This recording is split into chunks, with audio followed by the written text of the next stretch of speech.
Speed. Man's need for it is undeniable. He expresses it in the sky with thrusting jet aircraft, on the ground with screaming race cars,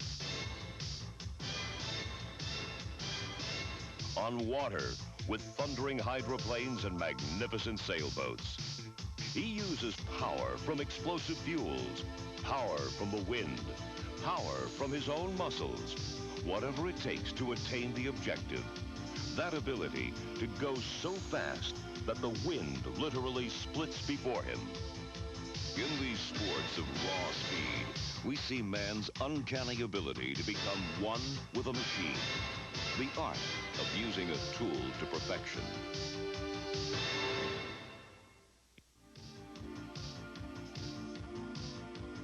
When it comes to a marriage of man and machine, nothing gets more intimate than Grand Prix motorcycle racing. The rider straddles his machine, joins himself to it. They become one in a graceful ballet. The bike provides the thrust.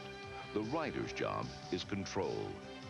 Three-time world champion Freddie Spencer revolutionized motorcycle racing by discovering a new riding style, his own secret of speed.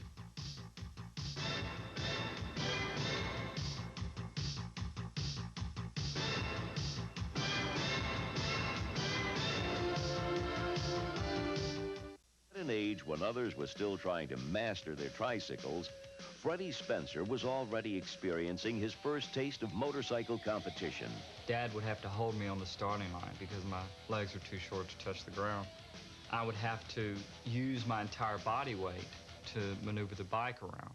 And what I found is that as I got older and I wouldn't have to, as I physically grew up and became more adapted, being able to maneuver the machines just through strength in my arms, I found that helped me prepare for the corners, especially when I started road racing at 11.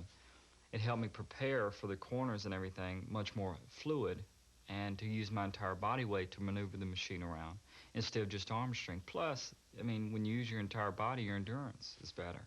I think in the beginning, especially, it's very important that you don't get caught up in how, well, I could do this if I had this.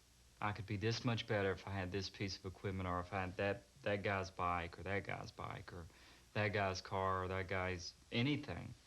I don't think it's necessary to have the best equipment. In fact, in many ways, I think it's a hindrance. There's been many guys that I grew up racing against that they had really fast, let's say a 100cc machine that they raced on dirt tracking in the dirt track races. They'd go out and they'd win all summer, and they were going to be the big sensation. Then they would get on a larger machine and just fall on their face, where they were depending too much on the equipment and they didn't improve.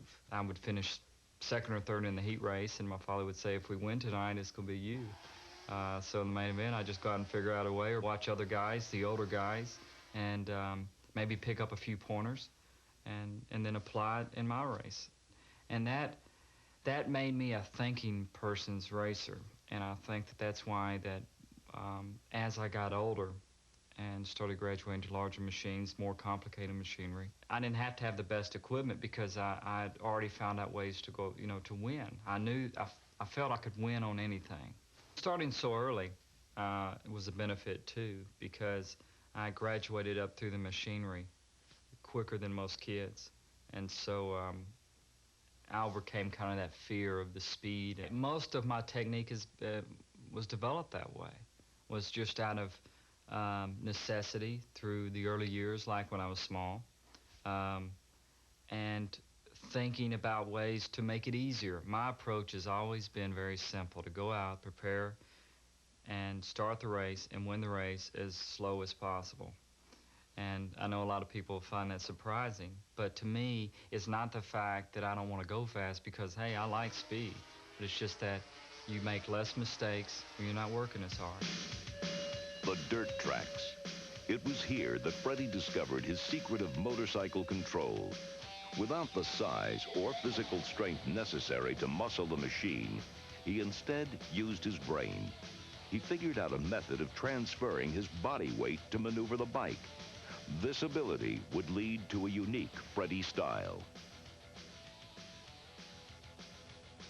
I think I learned more growing up on those type racetracks, the ones that were unpredictable, where you didn't know what was coming. It could change. I mean, racetrack, it would change from the heat race to the main event. It was like going to a different racetrack. The bike would be totally set up wrong, and it was the guy who could adapt the quickest, because the races were only 10 or 15 laps long, that would win. And I think that is what I've held over into the road racing more than anything, is taking those qualities, throttle control, knowing the limit of the machine, just through the feel of my own ability and what the machine is doing, and then taking it to the edge.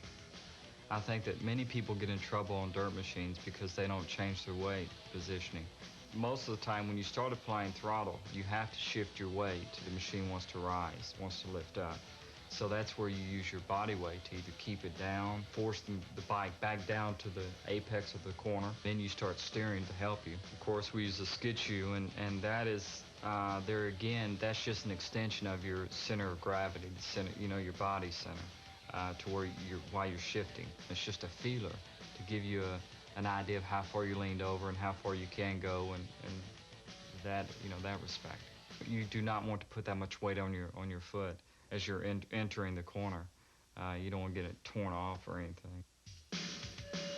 Now, let's take a little ride with Freddie and see how it all comes together on the dirt. Dirt riding is an exaggerated form of road racing. To me, I've brought a lot of my dirt riding techniques to road racing. And what that means is that of weight distribution. His first secret, instead of fighting the motorcycle, work with the machine.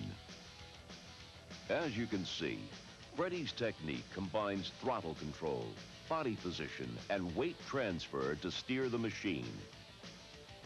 You do not want to remain stationary all the way through the corner, because as you can see here, I'm already starting to transfer my body weight to begin getting on the throttle to maximize my speed exiting the corner. It was also here in the fiercely competitive world of dirt tracks that Freddie learned about another side of racing, the psychological games riders play to intimidate each other.